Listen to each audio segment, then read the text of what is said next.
साहेब की। बोलिए परमपिता परमात्मा की। सतगुरु कबीर साहेब की। सतगुरु नितिन साहेब की।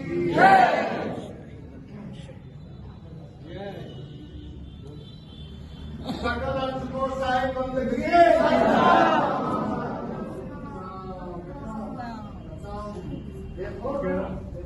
एक झंडे के नीचे सारे पंथ के लोग समाते हुए और अपना विवेक जगाते हुए मूल ज्ञान का डंका बज के रहेगा। अब समय आ गया। बोलिए सतगुरु बंदी छोड़ के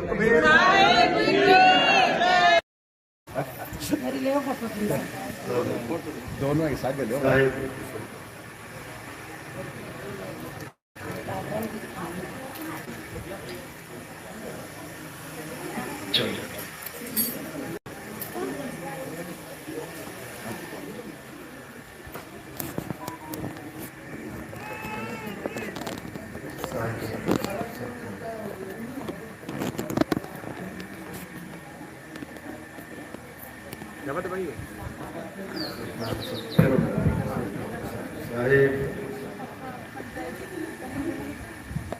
तो सबसे पहले परमात्मा के नाम पे जयकारा लगाएंगे और फिर सत्संग शुरू करेंगे। बोलिए परमपिता परमात्मा की, सतगुरु बंदी छोड़ कबीर साहिब की, सभी संतों की, सभी भक्तों की, आज के आनंद की, सकल हंस को बंदगी साहेब बंदगी सतनाम। तो आज झुंझुनू में परमात्मा के मूल ज्ञान का प्रचार किया जा रहा है। बहुत बड़े भाग होते हैं उन जीवों के जो इस मूल ज्ञान को सुन पाते हैं, और उससे भी बड़े भाग होते हैं उन जीवों के जो इसको सुनने के बाद समझ पाते हैं।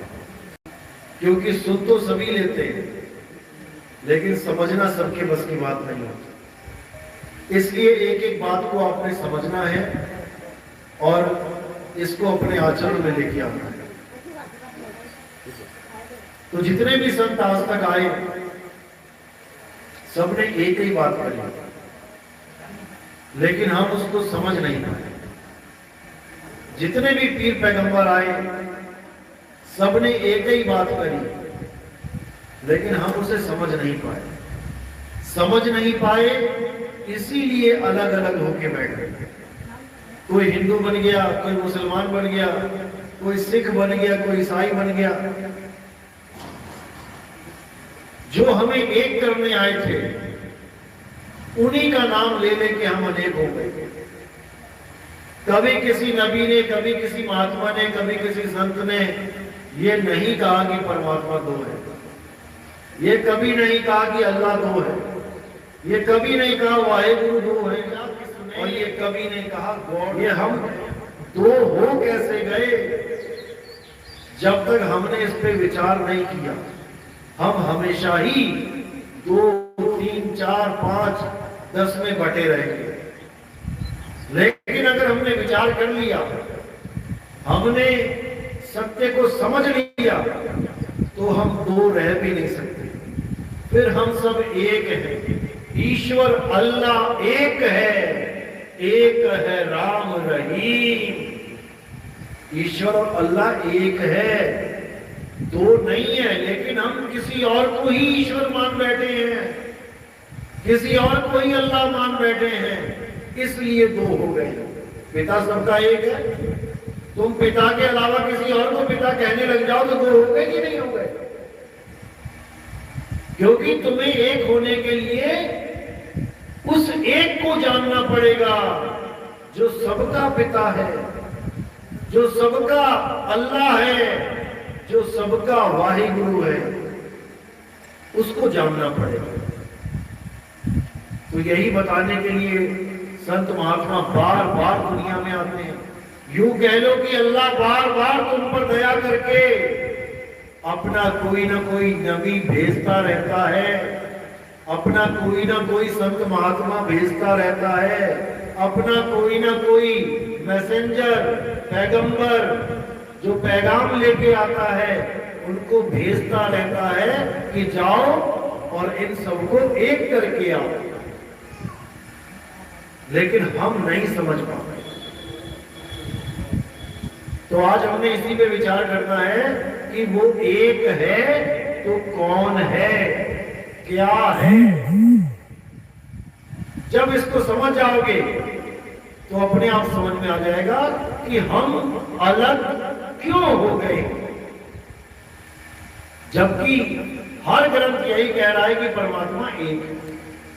फिर दुविधा कहां है? जैसे पानी एक है, पूरी दुनिया में एक ही तरह का पानी पिया जाता है, प्यास एक ही पानी से बुझती है, हवा एक है, सारी दुनिया के जीव एक ही हवा लेते हैं, अग्नि एक है, सारी दुनिया के जीव उसी एक अग्नि से अपने काम निकाल रहे हैं, उसी आसमान उसी प्रकार तो सब देख रहे हैं, एक है, कोई झगड़ा ही नहीं है। क्या इनके नाम अलग अलग नहीं है? पानी के कितने नाम भारत में अलग अलग चल रहे हैं? जल, नीर, तोय, जल, लेकिन कोई झगड़ा नहीं है। कोई नहीं कह रहा कि पानी बड़ा है, नीर छोटा है, जल बड़ा है, वाटर छोटा है, एक भी नहीं कह रहा। क्यों नहीं कह रहा? कारण क्या है? क्योंकि आप वस्तु को जानते हो कि चाहे उसे वाटर कह लो, चाहे जल कह लो, चाहे उसे पानी कह लो, कौन झगड़े इसके पीछे। बल्कि जो झगड़ता है उसको समझाने की कोशिश करते हो। अरे नहीं नहीं, ये एक ही चीज के दो नाम है। क्या आग के अलग अलग नाम नहीं है?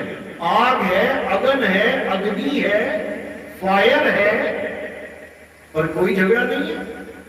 आसमान के नाम देखो, आसमान है, नभ है, गगन है, आकाश है, स्काई है, लेकिन कोई झगड़ा नहीं है। झगड़ा कहां है? अल्लाह बड़ा है, नहीं वाहिगुरु बड़ा है, नहीं गॉड बड़ा है, नहीं राम बड़ा है। अब ये झगड़ा कभी शांत होने वाला नहीं है। ये शरीर हमें मिला है भक्ति करने के लिए, ये शरीर हमें मिला है ये जानने के लिए कि मैं कहां से आया हूं और कहां मैंने जाना है। इंसानी चोले के अलावा अगर कोई और शरीर आपके पास है तो आप कभी भक्ति नहीं कर सकते, आप कभी गुरु धारण नहीं कर सकते, आप कभी ये ज्ञान प्राप्त नहीं कर सकते कि मेरी मुक्ति कैसे होगी। इंसानी चोले के अलावा जितनी भी जूने हैं ये महा दुखदायी जूने हैं। इसमें तुम अपनी बात को भी कह के नहीं बयान कर सकते किसी को कि तुम्हें चाहिए क्या। इंसानी चोले में तो तुम्हें पानी चाहिए 2 मिनट में बोल के कह देते हो मुझे पानी लाओ, खाना चाहिए 2 मिनट में कह देते हो मुझे खाना लाओ। जब गाय भैंस बना के बांध दिया जाएगा तो बता नहीं पाओगे कि प्यास लगी है कि भूख लगी है। केवल चीखो, तुम कभी नहीं बचोगे। अब करना क्या है? आत्मा की पूजा करनी है। शरीरों को छोड़ दो, माता का शरीर छोड़ दो, कबीर साहब का शरीर छोड़ दो, रविदास जी का शरीर छोड़ दो, नितिन दास का शरीर छोड़ दो। आस नहीं लगानी है किसी ने में शरीर में, और अपनी आत्मा में स्थित हो जाना है। बस यही आत्मज्ञान है, यही सारे ग्रंथों का सार है। अब होता क्या है? जो ज्ञान दे रहा है, लोग ज्ञान को नहीं समझ रहे, उस ज्ञानी की पूजा करने लग जाते हैं। कबीर साहब कहते हैं कि गुरु को कीजिए दंडवत, उस गुरु को दंडवत करो जो तुम्हें ज्ञान देता है, लेकिन उसको शरीर मान के मत पूजने लग जाओ कि तुम मुझे शरीर समझने लग जाओ। जो मैं तुम्हें शरीर नहीं रहने दूंगा तो मैं शरीर कहां से हो गया? जब मैं तुम्हें तुम्हारा आत्मज्ञान दे रहा हूं तो फिर मैं कहां से शरीर हो गया? मैं भी आत्मा ही हूं, आप भी आत्मा हो। लेकिन एक मर्यादा है कि हमें जो गुरु ज्ञान देता है हमने उसका आदर सत्कार करना है। इसलिए चल रहा है सिस्टम, फूल डालना, माला डालना, नहीं तो इसकी कोई जरूरत नहीं है। ये फूल भी नाशवान है, ये कल तक देखना क्या हाल हो जाएगा, इसमें मुरझा जाएंगे। लेकिन केवल एक भाव है, लेकिन भाव भी शरीर के साथ नहीं है, वो आत्मदेव की पूजा है। हमारे यहाँ जो आरती होती है आत्मदेव की पूजा होती है, लेकिन आत्मदेव की पूजा कैसे होती है अभी आपको नहीं पता। बाकी गुरु आपने जितने भी देखे होंगे ये क्या करते हैं, ये फूल पैरों पे चढ़वा देते हैं, चढ़वाते, लेकिन हमारे यहाँ कहाँ क्या चढ़ाया जा रहा है। हाँ, इसके पीछे बहुत राज छुपा है। शरीर की पूजा नहीं, आत्मदेव की पूजा है। इसी फूल से राज खुल जाएगा। ये जब आपको राज पता लगेगा ना कि सारे मेरे सिर पे फूल क्यों रख रहे हैं, जब राज पता लग जाएगा तब समझ में आ जाएगा कि आत्मदेव की पूजा हो रही थी। क्योंकि शरीर यहाँ से लेके यहाँ तक है, तो फूल कहाँ रखे, जहाँ शरीर खत्म हो जा रहा है। यहाँ तक आते आते पूरा शरीर खत्म, अब यहाँ पर फूल हमने रखे, तो क्या हमने शरीर की पूजा करी? नहीं, ये तो बाउंड्री खत्म हो गई, शरीर की खत्म होगी कहानी। अब आत्मदेव की कहानी शुरू होगी शरीर के परे से। तो ये सारे भेद हैं, ये सारे गुप्त राज हैं जो आपको नाम दीक्षा जब मिलेगी दूसरी वाली। आज तो पहली नाम दीक्षा एडमिशन होगा अगर किसी को चाहिए तो, लेकिन जो दूसरी ज्ञान जो होता है ध्यान दीक्षा, वो होती है असली दीक्षा, आत्मज्ञान। पहली दीक्षा आत्मज्ञान की दीक्षा नहीं होती है। पहली दीक्षा होती है कि चलो ठीक है आ जाओ, तुम समझो कौन टिकेगा, देखो 100 लोग आए, आते आते दूसरी दीक्षा तक 5 रह जाते हैं, बाकी कहाँ चले गए 95, फिर मंदिरों में घुस गए, बैक गियर लगा। अरे आत्मा है क्या, उसका अनुभव कैसे हो? अनुभव के नाम पे 0। कबीर आत्मज्ञान का पड़ा नगर में शोर, और पूछो कैसी आत्मा, देते दांत निपोड़। जब तक ये नहीं समझ में आया, जब तक ऐसे ही जन्म मरण में धक्के खाते रहेंगे। अचल हो जाना ही मुक्ति है, लेकिन किसी को समझ में ही नहीं आ रहा कि अचल कैसे होएं। उनकी पूजा में लगे हैं सब जो खुद चल रहे हैं, जो खुद चल रहे हैं उनकी पूजा करके बंदा सोच रहा है कि मैं अचल हो जाऊंगा। कभी नहीं हो सकता। सतगुरु के लक्षण कहूं, अचल, विहंगम, चाल। बस ये दो शब्द अच्छी तरह अपने दिमाग में फिट कर लो। एक तो अचल और दूसरा विहंगम। अचल, विहंगम, चाल, इन दोनों के द्वारा ही तुम इस जन्म मरण से मुक्त हो सकते हो। केवल आत्म कृपा की कहानियां सुनने से नहीं। सब जीवों को नए साल की बहुत बहुत मुबारक।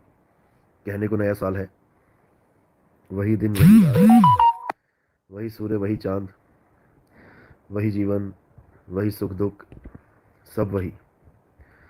तारीख बदली है, इससे ज़्यादा कुछ नहीं। लेकिन फिर भी परमात्मा से यही अरदास कि सब मोक्ष का रास्ता मिले, भजन भक्ति मिले। बाकी सुख दुख तो चलता ही रहता है जीवन में। जो मेन मुद्दा है वो जन्म मरण को छोड़ के अपने असली घर पहुंचे, इसी की शुभकामनाएं मैं आपको देता हूं।